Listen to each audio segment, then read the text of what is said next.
வேண்டிட்டாலும் கூடிய சபைகளுள்ளோர் குற்றத்தை மன்னிப்பீர். கூடிய சபைகளுள்ளோர் குற்றத்தை மன்னிப்பீரே.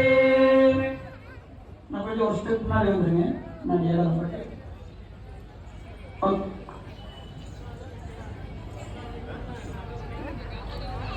கண்ணாடியே நீயாலுக மகனே, கண்ணாடியே நீயாலுக அந்த காரணத்தை சொல்லுமேடா கட்டழக என் மகனே.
Thank you.